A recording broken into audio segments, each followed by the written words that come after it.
ನಮಸ್ಕಾರ ಆತ್ಮೀಯರೇ, ನ್ಯೂಸ್ ಡೈರಿಗೆ ಸ್ವಾಗತ. 2025 ಬರಮಾಡಿಕೊಳ್ತಿದ್ದೇವೆ. 2025 ಹೇಗಿದೆ? ಯಾರಿಗೆ ಶುಭ, ಯಾರಿಗೆ ಅಶುಭ, ಯಾರಿಗೆ ರಾಜಯೋಗ, ಇದೆಲ್ಲದರ ಬಗ್ಗೆ ಇವತ್ತಿನ ವಿಡಿಯೋದಲ್ಲಿ ಹೇಳ್ತಾ ಹೋಗ್ತೀವಿ. ಇದೆಲ್ಲದರ ಬಗ್ಗೆ ತಿಳಿಸ್ಕೊಡೋದಕ್ಕೆ ನಮ್ಮ ಜೊತೆ ಇದ್ದಾರೆ ರಾಮಚಂದ್ರ ಭಟ್ ಗುರುಗಳೇ. ಕಾರ್ಯಕ್ರಮಕ್ಕೆ ಸ್ವಾಗತ. ಮೊದಲನೇದಾಗಿ 2025 ಹೇಗಿದೆ, ಶುಭ ಅಶುಭ ಫಲದ ಬಗ್ಗೆ ತಿಳಿಸ್ಕೊಡೋದಾದ್ರೆ. ಶ್ರೀ ಗುರುಭ್ಯೋ ನಮಃ. ಹರಿ ಓಂ. ಎಲ್ಲ ಆತ್ಮೀಯರಿಗೆ ನಮಸ್ಕಾರ. ಇನ್ನೇನು 2 ದಿವಸ ಕಳೆದುಬಿಟ್ರೆ ಹೊಸ ವರ್ಷ ಅಂದರೆ 2025 ಆರಂಭ ಆಗಿಬಿಡ್ತದೆ. ಈ ಹೊಸ ವರ್ಷದಲ್ಲಿ ಎಲ್ಲ ರಾಶಿಯವರ ಒಂದು ಭವಿಷ್ಯ ಅವರಿಗೆಲ್ಲರಿಗೂ ಒಂಥರ ಕುತೂಹಲ ಇದ್ದೇ ಇರ್ತದೆ. ಹಾಗಾಗಿ ಇನ್ನೇನು ಒಂದು ಮಾರ್ಚ್ ನಂತರ ನಮ್ಮೇನಾಗುತ್ತೆ, ಯುಗಾದಿ ನಂತರ ನಮ್ಮ ಹಿಂದೂ ಧರ್ಮದ ಪ್ರಕಾರ ಹೊಸ ವರ್ಷ ಆರಂಭ ಆಗುತ್ತೆ. ಅಲ್ಲಿಯವರೆಗೆ ಈ ಒಂದು ಭವಿಷ್ಯವನ್ನು ನಾವು ತಿಳ್ಕೊಳ್ಳುವಂಥದ್ದು. 2025 ವಿಶೇಷವಾಗಿ ನಾವು ಸಂಖ್ಯಾಶಾಸ್ತ್ರದ ಪ್ರಕಾರ ಸುಬ್ರಹ್ಮಣ್ಯ ಕುಜನ ಸಂಖ್ಯೆ ಅಂತ ಹೇಳ್ತೀವಿ. ಕುಜ ಈ ಸ್ಥಿತಿಯಲ್ಲಿ ಹೇಗಿರ್ತಾನೆ, ಕುಜನ ಕಾರಕತ್ವಗಳಿಗೆ ವಿಶೇಷವಾಗಿ 2025 ನಾವು ಚಿಂತನೆಯನ್ನು ಮಾಡಬಹುದು.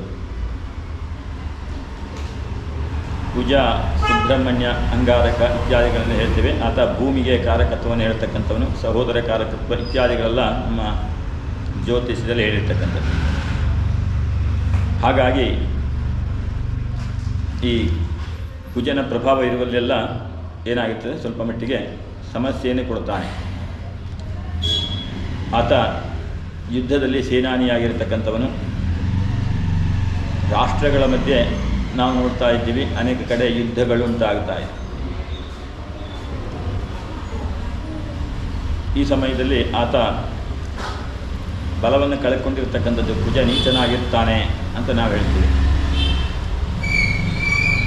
ಈ ಒಂದು ಸಮಯದಲ್ಲಿ ಹಾಗಾಗಿ ಆತನ ಕಾರಕತ್ವದಲ್ಲೆಲ್ಲ ಏನಾಗುತ್ತೆ, ಪೆಟ್ಟು ನೋಡ್ತೇವೆ ಅಥವಾ ಏಟನ್ನು ನೋಡ್ತೇವೆ. ಎಲ್ಲೇ ಯುದ್ಧ ಆದರೂ ಅದರಲ್ಲಿ ಜಯವನ್ನು ಕಾಣ್ತಾ ಇಲ್ಲ. ಹಾಗೆ ಮೇಷರಾಶಿಗೆ ಅಧಿಪತಿ ಕುಜ. ನಾವು ಮೇಷರಾಶಿಯಿಂದಲೇ ಚಿಂತನೆ ಮಾಡಬೇಕಾದಂಥದ್ದು. ಕಾಲಪುರುಷನ ಮೊದಲನೆಯ ರಾಶಿಯಾಗಿರ್ತಕ್ಕಂಥದ್ದು ಮೇಷರಾಶಿ. ಮೇಷರಾಶಿಗೆ ಅಧಿಪತಿ ಕುಜ ಅಂತಲೇ, ಅದನ್ನು ಕುಜನನ್ನೇ ನಾವು ಮೊದಲನೇದಾಗಿ ತೆಗೆದುಕೊಳ್ಳುವಂಥದ್ದು. ರಾಶಿಗಳಲ್ಲಿ ಮೇಷರಾಶಿ ಮೊದಲನೆಯದು ನಿಮಗೆಲ್ಲ ಗೊತ್ತೇ ಇದೆ. ಹಾಗಾಗಿ ಮೇಷರಾಶಿಯವರ ಭವಿಷ್ಯವನ್ನು ನಾವೀಗ ತಿಳ್ಕೊಳ್ಳುವಂಥದ್ದು. ಮೇಷರಾಶಿಯಿಂದ ನಾವು ಚಿಂತನೆ ಮಾಡಿದಾಗ ಮೇಷರಾಶಿಗೆ ಅಧಿಪತಿಯಾಗಿ ಕುಜ ನೀಚ ಸ್ಥಾನದಲ್ಲಿರ್ತಾನೆ. ಆತನ ಕಾರಕತ್ವ ನಾನು ಆವಾಗಲೇ ಹೇಳಿದೆ. ಹಾಗಾಗಿ ಹಣಕಾಸಿನಲ್ಲಿ ಏನು ಚೆನ್ನಾಗಿದೆ, ಏನು ತೊಂದರೆ ಇಲ್ಲ. ಭಾಗ್ಯಾಧಿಪತಿ ಗುರು ಧನಸ್ಥಾನದಲ್ಲೇ ಇದ್ದಾನೆ, ಹಣ ಇರುತ್ತದೆ. ಹಣಕಾಸಿನಲ್ಲಿ ಯಾವುದೇ ಸಾಲಬಾಧೆಗಳು ಇತ್ಯಾದಿ ಏನು ಕಾಡುವುದಿಲ್ಲ. ತಂದೆಯಿಂದ ಎಲ್ಲ ರೀತಿಯ ಒಂದು ಅನುಕೂಲಗಳಿರ್ತದೆ ಹಣದ ವಿಷಯದಲ್ಲಿ. ಆದರೆ ಮಾನಸಿಕವಾಗಿ ಸಮಾಧಾನ ಇರುವುದಿಲ್ಲ. ಮುಂದೆ ಗ್ರಹಗಳೇನಾಗ್ತವೆ, ಚೇಂಜ್ ಆಗ್ತವೆ, ಆವಾಗೆಲ್ಲ ಮೇಷರಾಶಿಯವರಿಗೆ ಇನ್ನೂ ಅನುಕೂಲ ಇರ್ತದೆ. ಮೇಷರಾಶಿಯವರು ಯಾವುದು ದೇವ್ರ ಮೊರೆ ಹೋಗ್ಬೇಕಾ ಅಂದರೆ ವಿಶೇಷವಾಗಿ ಮೇಷರಾಶಿ ಅಮ್ಮನವರ ಆರಾಧನೆ ಮಾಡುವಂಥದ್ದು ಉತ್ತಮ. ಯಾಕೆಂದರೆ ಆತ ಜಲರಾಶಿಯಲ್ಲಿ ನೀಚನಾಗ್ತಾನೆ. ಚಂದ್ರನ ರಾಶಿಯಲ್ಲಿ ನಾನು ಅಂಗಾರಕ ನೀಚನಾದಾಗ ಆ ಚಂದ್ರನಿಗೆ ಸಂಬಂಧಪಟ್ಟಂತೆ ಪಾರ್ವತಿ, ಚಂದ್ರ, ಉಮಾಂಚೈವ ನಿಶಾಕರ ಅಂತಲೇ ಹೇಳ್ತೀವಿ ನಾವು. ಉಮೆ ಆ ಪಾರ್ವತಿಯ ದೇವಸ್ಥಾನದಲ್ಲಿ ತಾಯಿಯ ಸನ್ನಿಧಿಯಲ್ಲಿ ಅಭಿಷೇಕ ಪೂಜಾ ಇತ್ಯಾದಿಗಳನ್ನು ಮಾಡಿದಾಗ ಚಂದ್ರ ಮಂತ್ರ ಜಪ ಮಾಡ್ತಕ್ಕಂಥದ್ದು, ಚಂದ್ರನಿಗೆ ಸಂಬಂಧಪಟ್ಟಂತೆ ನಡೆದುಕೊಂಡಾಗ ಆ ದೋಷ ನಿವೃತ್ತಿ ಆಗುತ್ತೆ. ಅವರ ಕಷ್ಟಗಳು ದುಃಖಗಳು ದೂರ ಆಗ್ತವೆ ಅಂತ ಹೇಳಿ. ಇನ್ನು ನೆಕ್ಸ್ಟ್ ವೃಷಭ ರಾಶಿಯ ಒಂದು ಫಲಾಫಲ. ವೃಷಭ ರಾಶಿಯಿಂದ ನೋಡಿದಾಗ ರಾಶಿಯಲ್ಲೇ ಗುರು ಇರುವಾಗ ಅವರಿಗೆ ಮನಸ್ಸಿಗೆ ಒಂದು ರೀತಿ ದುಃಖವನ್ನು ಇದ್ದೇ ಇರ್ತದೆ. ಗುರು ಆ ರಾಶಿಗೆ ಅಷ್ಟಮಾಧಿಪತಿಯಾಗಿ ಬಂದಿರ್ತಾನೆ. ಅಷ್ಟ ಅಷ್ಟಮಾಧಿಪತಿ ಯಾವ ಸ್ಥಾನದಲ್ಲಿ ಕೂತಿದ್ದಾನೋ ಅಲ್ಲೇನಾಗಿ ಸ್ವಲ್ಪ ದುಃಖವನ್ನು ಕೊಡ್ತಾನೆ ಅಂತ ಹೇಳ್ತಾರೆ ನಮ್ಮ ಜ್ಯೋತಿಷ್ಯದ ಪ್ರಕಾರ. ಶುಕ್ರ ಗ್ರಹ ವೃಷಭ ರಾಶಿಗೆ ಅಧಿಪತಿಯಾಗಿರತಕ್ಕಂಥವನು. ಗುರು ಏಕಾದಶಾಧಿಪತಿಯು ಶುಕ್ರನಿಗೆ ವೃಷಭ ರಾಶಿಗೆ. ಶುಭ ಇದ್ದರೂ ಒಂದು ರೀತಿ ಏನೋ ಒಂದು ದುಃಖ ಇದ್ದೇ ಇರ್ತದೆ.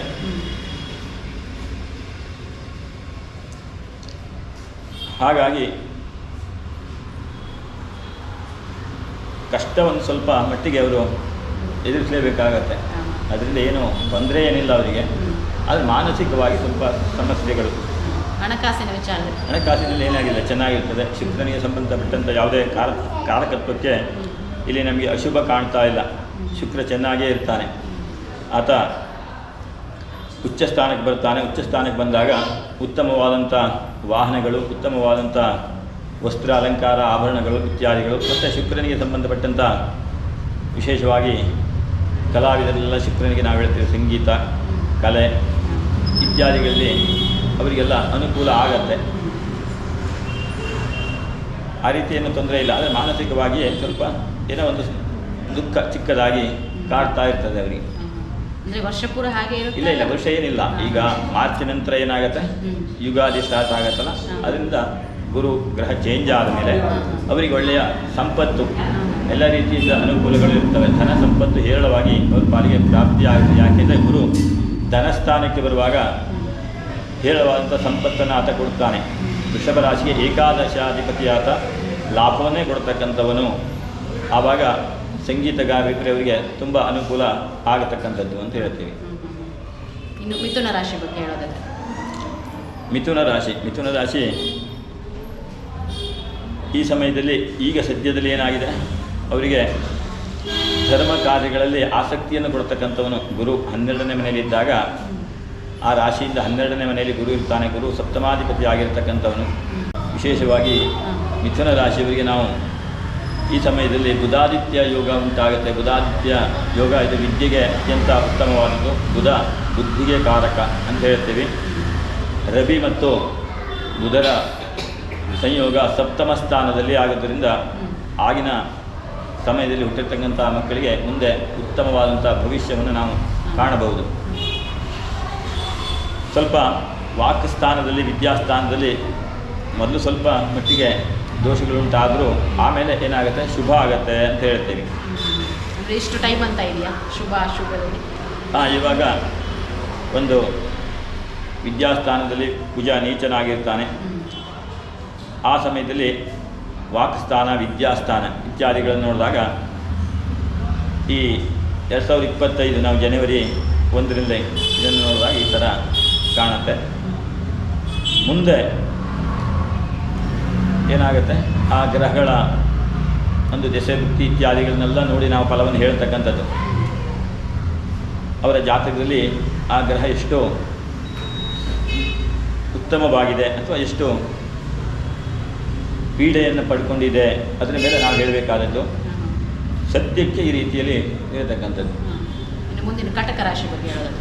ಕಟಕ ರಾಶಿ, ರಾಶಿಯ ಅಧಿಪತಿ ನಾವು ಈಗ ಜನವರಿ 1, 25 ನೋಡಿದಾಗ ಆತ ಚಂದ್ರ ಏನಾಗಿದ್ದಾನೆ, ಶತ್ರುವಿನ ಮನೆಯಲ್ಲಿ, ಬುಧನ ಮನೆಯಲ್ಲಿ ಇರ್ತಾನೆ. ವ್ಯಯಸ್ಥಾನ ಸ್ವಲ್ಪ ಏನಾಗುತ್ತೆ, ವ್ಯಯವನ್ನು ಅವರು ಮಾಡಲೇಬೇಕಾಗಿರ್ತದೆ. ರಾಶಿಯಲ್ಲೇ ಅಂಗಾರಕ ಗ್ರಹ ನೀಚನಾಗಿರುವುದರಿಂದ ಆ ರಾಶಿಯಲ್ಲಿ ಆ ಕುಜಗ್ರಹ, ಕರ್ಕ ರಾಶಿ ಅಥವಾ ಕರ್ಕ ಲಗ್ನ ಅಂತ ಹೇಳ್ತೀವಿ, ಅಲ್ಲಿ ಕುಜ ಇದ್ದಾಗ ಲಗ್ನೇ ಕುಜೆ ಕ್ಷತತನು ಎಂಬುದಾಗಿ ಹೇಳಿದ್ದಾರೆ. ಆ ರಾಶಿಯಲ್ಲಿ ಕುಜ ಇದ್ದಾವಾಗ ಆ ಕರ್ಕಾಟಕ ಲಗ್ನ ಅಥವಾ ರಾಶಿ ಅಲ್ಲಿ ಶಶಿಮಂಗಳ ಯೋಗ ಇದ್ದರೂ ಸ್ವಲ್ಪ ಮಟ್ಟಿಗೆ ಕೋಪ, ತಾಪ ಇತ್ಯಾದಿಗಳೆಲ್ಲ ಆ ರಾಶಿಯವರಿಗೆ ಟೆನ್ಷನ್ ಇದ್ದೇ ಇರ್ತದೆ. ವೈಬ್ರೇಷನ್ ಒಂಥರ ಹಾಗೆ ಆಗತ್ತೆ ಅಂತ ಹೇಳ್ತೇವೆ. ಯಾವುದೇವರು ಮೊರೆ ಹೋಗಬೇಕಾ ಕಟಕ ರಾಶಿ? ಕಟಕ ರಾಶಿಯವರು ವಿಶೇಷವಾಗಿ ಶಿವನ ಆರಾಧನೆ ಮಾಡುವಂಥದ್ದು ಒಳ್ಳೆಯದು. ಶಿವ ಅಥವಾ ಸುಬ್ರಹ್ಮಣ್ಯನ ಆರಾಧನೆಯನ್ನು ಮಾಡ್ಬೋದು. ಪಂಚಮಾಧಿಪತಿಯಾಗಿ ಅಲ್ಲಿಂದ ಅಂಗಾರಕನೇ ಆಗ್ತಾನೆ. ಆತ ನೀಚ ಸ್ಥಾನದಲ್ಲಿ ಬಂದಾಗ ಮಕ್ಕಳಿಂದ ಏನಾದರೂ ಒಂದು ಸ್ವಲ್ಪ ದುಃಖಗಳನ್ನು ಹೇಳ್ತೇವೆ ನಾವು. ಹೆತ್ತವರಿಗೆ ಮಕ್ಕಳಿಂದ ದುಃಖ. ಹಾಂ, ತಂದೆ ತಾಯಿಯರಿಗೆ ಮಕ್ಕಳು ಏನು ಮಾಡ್ತಾರೆ, ಸ್ವಲ್ಪ ದುಃಖವನ್ನು ಕೊಡುತ್ತಾರೆ. ಪಂಚಮಾಧಿಪತಿ ಗುರುಗಳೇ, ಇನ್ನು ಸಿಂಹ ರಾಶಿಯವರಿಗೆ ಹೇಗಿದೆ ಶುಭ ಅಶುಭ ಫಲ? ಸಿಂಹ ರಾಶಿಯವರಿಗೆ ತಕ್ಕ ಮಟ್ಟಿಗೆ ಶುಭ ಫಲಗಳೇ ಇದೆ. ಧನಸ್ಥಾನದಲ್ಲಿ ಕೇತು ಸೇರಿಕೊಂಡಿರುವುದರಿಂದ ಸ್ವಲ್ಪ ಮಟ್ಟಿಗೆ ಅವರಿಗೆ ಹಣಕಾಸಿನಲ್ಲಿ ಏನಾಗುತ್ತೆ, ಸರಿಯಾದ ಸಮಯಕ್ಕೆ ಅವರಿಗೆ ಕೈಗೆ ಬೇರಬೇಕಾದಂಥ ಹಣಗಳು ನಿಧಾನ ಆಗುತ್ತವೆ ಅಂತ ಹೇಳ್ತೀವಿ. ಸಪ್ತಮದಲ್ಲಿ ಶನಿ ದೃಷ್ಟಿ ಇದೆ. ಶನಿಯ ನೇರ ದೃಷ್ಟಿ ಸಿಂಹರಾಶಿಯ ಇರುವುದರಿಂದ ಏನೋ ಒಂದು ರೀತಿ ಮಾನಸಿಕವಾಗಿ ದುಃಖ ಮನಸ್ಸಿಗೆ. ಹಾಗಾಗಿ ರಾಶ್ಯಾಧಿಪತಿ ಆಗಿರ್ತಕ್ಕಂಥ ರವಿ ಏನಾಗಿದ್ದಾನೆ, ಮಿತ್ರನ ಮನೆಯಲ್ಲಿ, ಗುರುವಿನ ಮನೆಯಲ್ಲಿ ಇದ್ದಾನೆ. ಆದ್ದರಿಂದ ಯಾವುದೇ ಹೆದರುವಂಥ ಒಂದು ಸನ್ನಿವೇಶ ಇಲ್ಲ. ಅವರಿಗೆ ಗುರುವಿನ ಅನುಗ್ರಹ ಇರುತ್ತದೆ. ಗುರು ಮನೆಯಲ್ಲಿ ಬಲ ಜಾಸ್ತಿ ಇರುವುದರಿಂದ ಯಾವುದೇ ರೀತಿ ಬಾಧೆ ಉಂಟಾಗುವುದಿಲ್ಲ. ಅಷ್ಟಮದಲ್ಲಿ ರಾಹು ಇರುವುದರಿಂದ ಸಿಂಹರಾಶಿಯವರು ಸ್ವಲ್ಪ ದಿವಸದವರೆಗೆ ವಾಹನ ಸಂಚಾರ ಮಾಡುವಾಗ ಜಾಗರೂಕತೆಯನ್ನು ವಹಿಸಬೇಕಾಗಿರ್ತಕ್ಕಂಥದ್ದು ತುಂಬ ಅವಶ್ಯ ಅಂತ ಹೇಳ್ತೀವಿ. ಕನ್ಯಾ ರಾಶಿ ಬಗ್ಗೆ ಹೇಳೋದು. ಕನ್ಯಾ ರಾಶಿ ಬಂದಾಗ ಆ ರಾಶಿಯಲ್ಲೇ ಕೇತು ಸಂಚಾರ ಆಗ್ತಾ ಇರ್ತದೆ. ಕೇತು ಅಗ್ನಿಮಯಂ ವಿಂದ್ಯಾ, ಸಾಕ್ಷಾತ್ ಬೆಂಕಿ ರೂಪದಲ್ಲೇ ಇರ್ತಕ್ಕಂಥವನು ಕೇತು ಅಂತ ಹೇಳ್ತೀವಿ. ಕನ್ಯಾ ರಾಶಿ ಬುಧನ ರಾಶಿಯದು ವಾಯುತತ್ವ ರಾಶಿ ಅಂತ ಕರಿತೀವಿ. ಅಲ್ಲಿ ಚಿಕ್ಕ ವಿಷಯಕ್ಕೂ ಏನಾಗ್ತದೆ, ಸ್ವಲ್ಪ ಸಮಸ್ಯೆ. ಮಾತುಗಾರಿಕೆಯಲ್ಲಿ ಹೆಚ್ಚಿಗೆ ಜಾಗೃತೆಯಾಗಿದ್ದರೆ ತುಂಬ ಒಳ್ಳೆಯದವರಿಗೆ ಮಾತಿನ ವಿಷಯದಲ್ಲಿ. ಯಾಕೆಂದ್ರೆ ಸಪ್ತಮದಲ್ಲೇ ರಾಹು ಇದ್ದಾಗ ರಾಹು ಮೋಸವನ್ನು ಹೇಳ್ತಾನೆ. ಮೋಸವರು ಮಾಡುವವರು ಇರ್ತಾರೆ. ಬೇರೆಯವರು ಏನೋ ಒಂದು ವಿಷಯವನ್ನು ಹೇಳಿ ಅದನ್ನೇ ಏನು ಮಾಡ್ತಾರೆ, ತುಂಬ ದೊಡ್ಡದಾಗಿ ಮಾಡ್ತಾರೆ. ರಾಹು ಒಂದು ಚಿಕ್ಕದನ್ನು ದೊಡ್ಡ ಮಾಡ್ತಕ್ಕಂಥ ಒಂದು ಸ್ವಭಾವ ಇರ್ತಕ್ಕಂಥದ್ದು. ಹಾಗಾಗಿ ರಾಶ್ಯಾಧಿಪತಿ ಸುಖ ಸ್ಥಾನದಲ್ಲಿರ್ತಾನೆ. ಆರೋಗ್ಯ ಸ್ಥಾನ ಅಂತ ಹೇಳ್ತೀವಿ. ಆರೋಗ್ಯಕ್ಕೇನೂ ಸಮಸ್ಯೆ ಇಲ್ಲ. ಶನಿಯ ಒಂದು ಬಲ ಇರ್ತದೆ ಅವರಿಗೆ. ಗುರುವಿನ ರಾಶಿಗೆ ಗುರುವಿನ ದೃಷ್ಟಿ ಇರುವುದರಿಂದ ಯಾವುದೇ ರೀತಿ ವಿಕೋಪಕ್ಕೇನು ಹೋಗುವಂಥದ್ದಲ್ಲ. ಏನೇ ಇದ್ದರೂ ಚಿಕ್ಕ ಪುಟ್ಟದ್ದು ಅಲ್ಲೇ ಸಮಸ್ಯೆ ಬಗೆಹರಿಯುವಂಥದ್ದೇ. ಇವರೇನು ಚಿಂತನೆ ಮಾಡಬೇಕಂಥದ್ದು, ಚಿಂತಿಸುವಂಥದ್ದೇನು ಅಗತ್ಯ ಏನಿಲ್ಲ. ಇನ್ನು ತುಲಾ ರಾಶಿ ಬಗ್ಗೆ ಹೇಳೋದು. ತುಲಾ ರಾಶಿ ಬಂದಾಗ ತುಲಾ ರಾಶಿಯ ಅಧಿಪತಿಯಾಗಿರ್ತಕ್ಕಂಥ ಶುಕ್ರ ಪಂಚಮದಲ್ಲಿದ್ದಾನೆ. ಯೋಗ ಕಾರಕ ಸ್ಥಾನ ಶನಿಯ ಜೊತೆಗೆ ಆ ರಾಶಿಯಿಂದ 5ನೇ ಮನೆ ಪೂರ್ವ ಪುಣ್ಯ ಸ್ಥಾನ ಅಂತ ಹೇಳ್ತೀವಿ. ಅದು ಒಂದು ಯೋಗವೂ ಹೌದು. ಶುಕ್ರ ತುಲಾ ರಾಶಿಯ ಅಧಿಪತಿಯಾಗಿ ಅಷ್ಟಮದಲ್ಲಿ ಗುರುವಿನೊಂದಿಗೆ ಇರತಕ್ಕಂಥದ್ದು. ಅಷ್ಟಮ ಗುರು, ನಾವು ಗುರು ಜೀವಕಾರಕ ಅಂತ ಹೇಳ್ತೇವೆ. ಜೀವ ಗುರು, ಆತ್ಮ ರವಿ ಅಂತ ಹೇಳ್ತೇವೆ. ಹಾಗಾಗಿ ಗುರುವಿನ ಅನುಗ್ರಹಕ್ಕಾಗಿ ಸ್ವಲ್ಪ ಮಟ್ಟಿಗೆ ಎಲ್ಲಾದರೂ ದೇವಸ್ಥಾನ, ಶಿವನ ಅಥವಾ ರಾಯರ ದೇವಸ್ಥಾನ ಹೋಗಿ ಆಶೀರ್ವಾದವನ್ನು ಪಡೆಯುವಂಥದ್ದು, ಅರ್ಚನೆ ಪೂಜೆ ಇತ್ಯಾದಿಗಳನ್ನು ಮಾಡಿಕೊಂಡು ತುಂಬ ಒಳ್ಳೆಯದವರಿಗೆ. ವೃಶ್ಚಿಕ ರಾಶಿಯ ಅನಾನುಕೂಲತೆಗಳು, ಅನುಕೂಲತೆಗಳು ಎಲ್ಲವನ್ನು ಇಲ್ಲಿ ತಿಳಿಬೇಕು. ಯಾಕೆಂದರೆ ವೃಶ್ಚಿಕ ರಾಶಿಗೆ ಅಧಿಪತಿಯಾಗಿರ್ತಕ್ಕಂಥ ಗುರು, ವೃಶ್ಚಿಕ ರಾಶಿಗೆ ಅಧಿಪತಿ ಗುರು ಅಲ್ಲ, ನಮ್ಮ ಅಂಗಾರಕ. ಅಂಗಾರಕ ಏನಾಗಿದ್ದಾನೆ, ನೀಚನಾಗಿರ್ತಾನೆ. ಅವನು 6ನೇ ಮನೆ ಅಧಿಪತಿ. 6ನೇ ಮನೆಯ ಅಧಿಪತಿಯಿಂದ ನಾವು ಉದ್ಯೋಗವನ್ನು ಹೇಳ್ತೀವಿ, ಸೇವೆ, ಸರ್ವೀಸು. ಲಗ್ನಾಧಿಪತಿಯಾಗಿ 6ನೇ ಮನೆ ಅಧಿಪತಿಯೂ ಆಗಿ ಆತ ಭಾಗ್ಯಸ್ಥಾನದಲ್ಲಿ ಏನಾಗಿದ್ದಾನೆ, ನೀಚನಾಗಿರ್ತಾನೆ. ಹಾಗಾಗಿ ಉದ್ಯೋಗದಲ್ಲೂ ಸ್ವಲ್ಪ ಮಟ್ಟಿಗೆ ಏನಿರ್ತದೆ, ಒಂದು ರೀತಿ ವೈಬ್ರೇಷನ್ ಇರಬಹುದು. ಆದರೆ ಅದೆಲ್ಲವನ್ನು ಗುರು ಆ ವೃಶ್ಚಿಕ ರಾಶಿಗೆ ನೋಡುವುದರಿಂದ ಗುರುವಿನ ಅನುಗ್ರಹ ಇದೆ. ಗುರುವಿನ ಅನುಗ್ರಹ ಇದ್ದಾವಾಗ ಅವರ ಪುಣ್ಯ ಇದೆ, ಅಲ್ಲೇನು ಸಮಸ್ಯೆ ಆಗಲ್ಲ, ಎಲ್ಲ ಸಮಸ್ಯೆಗಳು ನಿವೃತ್ತಿ ಆಗ್ತವೆ. ಆದರೆ ಪಂಚಮದಲ್ಲಿ ರಾಹು ಕಾಣ್ತಾನೆ. ಆ ಪಂಚಮ ರಾಹು ಪಂಚಮಾರಿಷ್ಟ ಅಂತ ಹೇಳ್ತೀವಿ ನಾವು. ಸರ್ಪದೋಷ ಉಂಟಾಗುವಂಥ ಒಂದು ಸನ್ನಿವೇಶ ಇರ್ತದೆ ಆ ಸಮಯದಲ್ಲಿ. ಹಾಗಾಗಿ ಸರ್ಪನಿಗೆ ಸಂಬಂಧಪಟ್ಟಂಥ ಪೂಜೆ, ಜಪ, ಅರ್ಚನೆ ಇತ್ಯಾದಿಗಳನ್ನು ಮಾಡುವುದರಿಂದ ಅವರಿಗೂ ಶುಭ ಉಂಟಾಗತ್ತೆ. ಧನಸ್ಸು ರಾಶಿ ಬಗ್ಗೆ ಹೇಳೋದು. ಧನಸ್ಸು ರಾಶಿ ಅಧಿಪತಿ ಗುರು 6ನೇ ಮನೆಯಲ್ಲಿ ಕಾಣ್ತಾನೆ. ನಾವು ಆ ರಾಶಿಯಿಂದ 6ನೇ ಮನೆಗೆ ಬಂದಾಗ ರೋಗ, ರಿಪು, ಋಣ ಎಲ್ಲವನ್ನು ನಾವು ಹೇಳ್ತಕ್ಕಂಥದ್ದು. ಈ ಸಮಯದಲ್ಲಿ ಸ್ವಲ್ಪ ಮಟ್ಟಿಗೆ ಒಂದು 2-3 ತಿಂಗಳು ಸ್ವಲ್ಪ ಜಾಗರೂಕರಾಗಿರುವಂಥದ್ದು ಉತ್ತಮ. ಯಾಕೆಂದರೆ ಆರೋಗ್ಯಕ್ಕೆ ಸಂಬಂಧಪಟ್ಟಂಥ ಏನಾದರೂ ಸಣ್ಣ ಪುಟ್ಟ ತೊಂದರೆಗಳು ಕಾಣಬಹುದು. ಹಾಗಾಗಿ ಮತ್ತಷ್ಟೇ ಅಲ್ಲ, ಸಾಲಗಳು ಯಾವುದಾದ್ರೂ ಒಂದು ವಸ್ತುವಿನ ಒಂದು ವಿನಿಯೋಗಕ್ಕಾಗಿ ಹಣವನ್ನು ನಾವು ತೊಡಗಿಸ್ಕೊಂಡಾಗ ಸಕಾಲದಲ್ಲಿ ಅದಕ್ಕೆ ನಾವು ಏನಾಗುತ್ತೆ, ಬಡ್ಡಿಯನ್ನು ಕಟ್ಟಲಿಕ್ಕಾಗದೆ ಸ್ವಲ್ಪ ಮಟ್ಟಿಗೆ ಕಷ್ಟವನ್ನು ಪಡುವಂಥದ್ದು. ರಾಶಿಯವರಿಗೆ ಏನಾಗುತ್ತೆ, ಸಾಲಗಳು ಸ್ವಲ್ಪ ಮಟ್ಟಿಗೆ ಮೋಸಗಳು ಆಗುವಂಥ ಸಮಸ್ಯೆ ಇರ್ತದೆ. ಭೂಮಿಯ ಒಂದು ವ್ಯವಹಾರಗಳಲ್ಲಿ ಬಂದಾಗ ಯಾವುದೋ ಒಂದು ಸ್ತ್ರೀಯರಿಂದ ಸ್ವಲ್ಪ ಮಟ್ಟಿಗೆ ಶತ್ರುತ್ವವನ್ನು ಕಟ್ಟಿಕೊಳ್ಳುವಂಥ ಒಂದು ಸಮಸ್ಯೆ ಇರ್ತದೆ. ಹಾಗಾಗಿ ಒಂದು ಮಾರ್ಚ್ 30ರವರೆಗೆ ಅವರು ಏನು ಮಾಡಬೇಕು, ತಾಳ್ಮೆಯಿಂದ ಇದ್ದರೆ ತುಂಬ ಒಳ್ಳೆಯದು. ಆಮೇಲೇನಿಲ್ಲ, ಅವರಿಗೆ ತುಂಬ ಲಾಭ ಉಂಟಾಗುತ್ತದೆ. ಗುರು ಸಪ್ತಮಕ್ಕೆ ಬರ್ತಾನೆ, ರಾಶ್ಯಾಧಿಪತಿ ಗುರುವೇ ಸಪ್ತಮದಲ್ಲಿ ಬಂದಾಗ ರಾಶಿ ನೋಡಿದಾಗ ಅವರಿಗೆ ಎಲ್ಲ ರೀತಿಯಿಂದ ಜಯ ಉಂಟಾಗುತ್ತದೆ. ಅಂದರೆ ಯಾವ ದೇವರ ಮೊರೆ ಹೋದರೆ ಒಳ್ಳೆಯದು? ಈ ಸಮಯದಲ್ಲಿ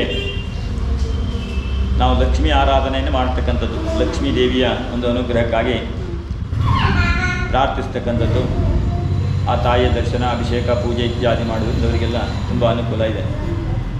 ಮಕರ ರಾಶಿಯವರ ಬಗ್ಗೆ ಹೇಳೋದಾದ್ರೆ, ಮಕರ ರಾಶಿ ರಾಶ್ಯಾಧಿಪತಿ ಶನಿ ಸ್ವಕ್ಷೇತ್ರ ಮೂಲ ತ್ರಿಕೋಣದಲ್ಲಿ ಶುಕ್ರನ ಜೊತೆಗಿರ್ತಾನೆ. ಮಕರ ರಾಶಿಯವರಿಗೆ ಈಗ 7.5 ಅಂತ ಹೇಳ್ತಾ ಇದ್ದೀವಿ, ಅದು ಕೊನೆಯ ಹಂತದಲ್ಲಿದೆ. ಪಾದ ಶನಿ ಅಂತ ಇನ್ನೇನು ಮಾಡ್ತಿದ್ರೆ ಅದು ಮುಗಿದು ಹೋಗಿರ್ತದೆ ಅವರಿಗೆ. ಹಾಗಾಗಿ ಮಾತ್ರ ನಂತರ ಮುಗೀತದೆ, ಶನಿ ಚೇಂಜ್ ಆಗ್ತಾನೆ. ಆವಾಗ ಮೀನರಾಶಿಗೆ ಶನಿ ಪ್ರವೇಶ ಆದಾಗ ಮಕರ ರಾಶಿಯಿಂದ ಆತ ಬಿಡುಗಡೆಯನ್ನು ಮಾಡ್ತಾನೆ. ಮಕರ ರಾಶಿಗೆ ಈಗ ಕುಂಭದಲ್ಲಿ ಸ್ಥಿತನಾಗಿದ್ದಾನೆ. ಕುಂಭ ಶನಿ ಆತನಿಗೆ ಅಲ್ಲಿ ವಿಶೇಷವಾದಂಥ ಬಲ. ಕುಂಭರಾಶಿಗೆ ಹೋಗುತ್ತೆ ನೆಕ್ಸ್ಟ್. ಕುಂಭರಾಶಿಯಲ್ಲೇ ಇದ್ದಾನೆ ಈಗ. ಕುಂಭರಾಶಿಯಿಂದ ಮೀನರಾಶಿಗೆ ಹೋದವಾಗ ಮಕರ ರಾಶಿಯನ್ನು ಬಿಟ್ಟು ಕುಂಭರಾಶಿ ಮತ್ತು ಮೀನ ಮತ್ತು ಮೇಷ ರಾಶಿಗೆ ಆವಾಗ ಸ್ಟಾರ್ಟ್ ಆಗಿರ್ತದೆ. ಹೀಗೆ ಚಂದ್ರನ ಹಿಂದೆ ಮತ್ತು ಮುಂದೆ ಇರತಕ್ಕಂಥ ಸಮಯದಲ್ಲಿ ನಾವು 7.5 ಹೇಳ್ತೀವಿ, 7.5 ವರ್ಷ. ಈಗ ಮಕರ ರಾಶಿಗೆ 7 ವರ್ಷ ಪೂರ್ತಿ ಮುಗಿದಿದೆ. ಇನ್ನೇನು ಒಂದು 2-3 ತಿಂಗಳ ಅಷ್ಟೇ, ಆನಂತರ ಅದು ಚೇಂಜ್ ಆಗಿಬಿಡ್ತದೆ. ಹಾಗಾಗಿ ರಾಶಿಯಾಧಿಪತಿ ರಾಶಿಯಲ್ಲೇ ಇರುವುದರಿಂದ ಆ ರಾಶಿಯವರಿಗೆ ಬಲ ಜಾಸ್ತಿ ಆಗುತ್ತದೆ. ಕುಂಭರಾಶಿಯಲ್ಲಿರುವುದರಿಂದ ಧನಸ್ಥಾನದಲ್ಲಿದ್ದಾನೆ. ಧನಸ್ಥಾನಾಧಿಪತಿಯೂ ಹೌದು. ಮಕರ ರಾಶಿಯವರಿಗೆ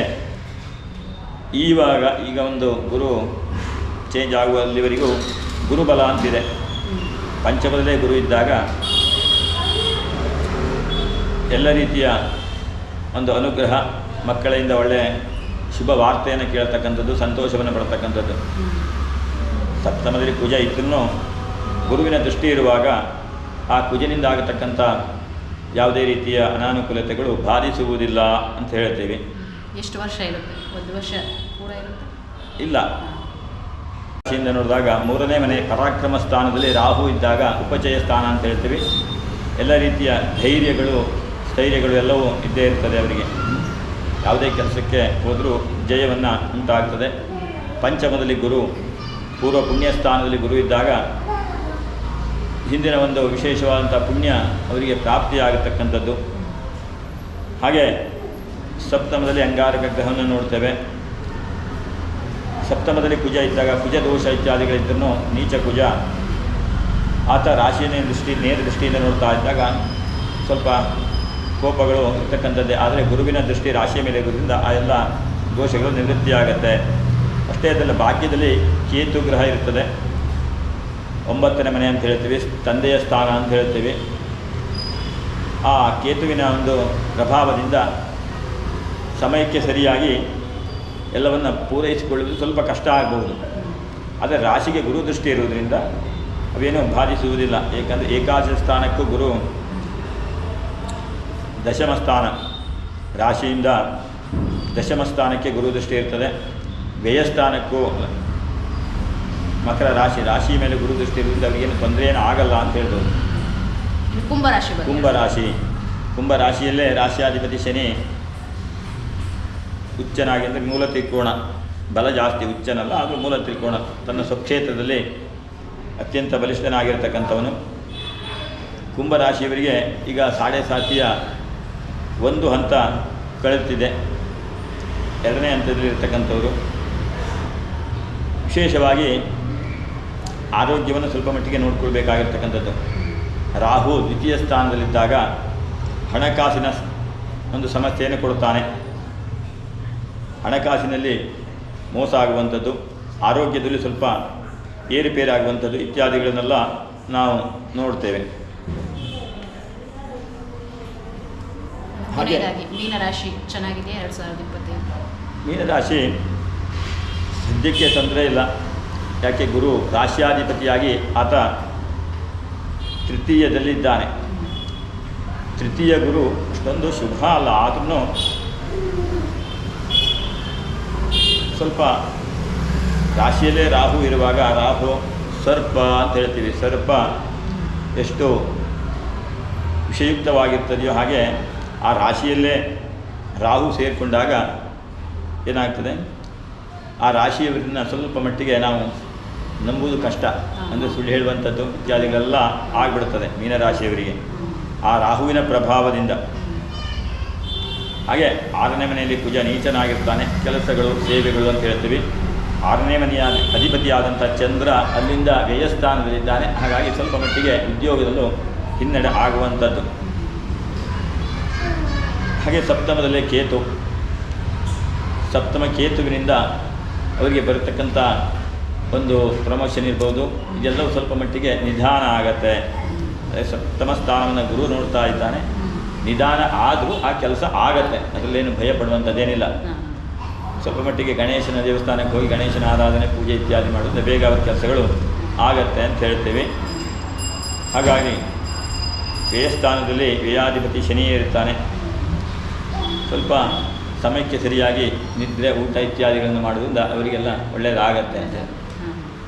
ಓಕೆ ಗುರುಗಳೇ, 12 ರಾಶಿಗಳ ಬಗ್ಗೆ ತಿಳಿಸ್ಕೊಟ್ರೆ, ಈ 12 ರಾಶಿಯಲ್ಲಿ ರಾಜಯೋಗ ಯಾರಿಗೆ ಅಂತ? ರಾಜಯೋಗ ಈ ತುಲಾ ರಾಶಿಯವರಿಗೆ ರಾಜಯೋಗವೇ. ಯಾಕೆಂದರೆ ಪೂರ್ವ ಪುಣ್ಯಸ್ಥಾನದಲ್ಲಿ ಯೋಗಕಾರಕನಾದಂಥ ಶನಿ ಮತ್ತು ಶುಕ್ರರು ಸೇರಿಕೊಂಡಿದ್ದಾರೆ. ಹಾಗಾಗಿ ತುಲಾ ರಾಶಿಯವರಿಗೆ ಒಂದು ಒಳ್ಳೆಯ ಸಮಯ ಅಂತ ಹೇಳ್ಬೋದು. ತುಲಾ ಹೊರತುಪಡಿಸಿ ಬೇರೆ ಯಾವುದೇ ಇದೆ?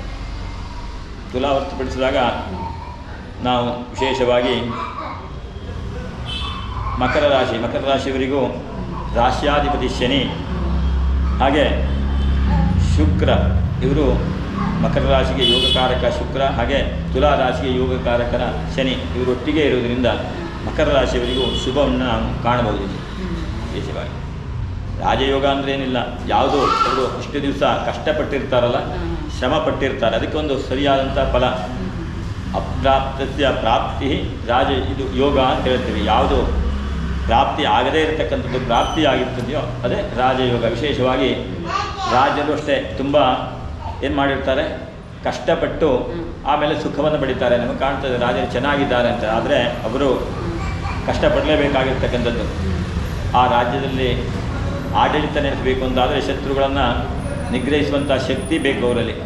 ಇಲ್ಲಾಂದರೆ ಸುಮ್ಮನೆ ಅವರನ್ನು ಪಟ್ಟಕ್ಕೆ ಇರಲಿಕ್ಕೆ ಆಗಲ್ಲ ಅಲ್ವಾ. ಹಾಗಾಗಿ ವಿದ್ಯೆ ಬೇಕು, ಶ್ರಮ ಬೇಕು. ಆ ರಾಜನ ಒಂದು ಆಸ್ಥಾನದಲ್ಲಿ ಕೊಡೋದಕ್ಕೆ ಏನೆಲ್ಲ ಬೇಕೋ ಅದನ್ನೆಲ್ಲ ಅವರು ಮಾಡಿಕೊಂಡಾದ ಮೇಲೆ ಅವರಿಗೆ ರಾಜಯೋಗ. ಹಾಗೆ ಇವರು ಯಾರೆಲ್ಲ ಕಷ್ಟಪಟ್ಟಿರ್ತಾರೋ ತುಲಾ ರಾಶಿಯವರು ಅಥವಾ ಮಕರ ರಾಶಿಯವರು, ಅವರು ತುಂಬ ಕಷ್ಟಪಟ್ಟಂಥವ್ರಿಗೆ ಈಗ ಅನುಕೂಲ ಇರ್ತದೆ. ಅವರು ಏನೆಲ್ಲ ಕಾಮನೆಗಳನ್ನು ಇಟ್ಕೊಂಡಿರ್ತಾರೋ ಅದು ಪ್ರಾಪ್ತಿಯಾಗುವಂಥದ್ದೇ ಇಲ್ಲಿ ಯೋಗ ಅಂತ ಹೇಳ್ತೀವಿ. ಗುರುಗಳೇ, ಇಷ್ಟೊತ್ತು ರಾಶಿ ಫಲಾಫಲಗಳ ಬಗ್ಗೆ ತಿಳಿಸ್ಕೊಟ್ರಿ. ಧನ್ಯವಾದಗಳು. ಧನ್ಯವಾದ.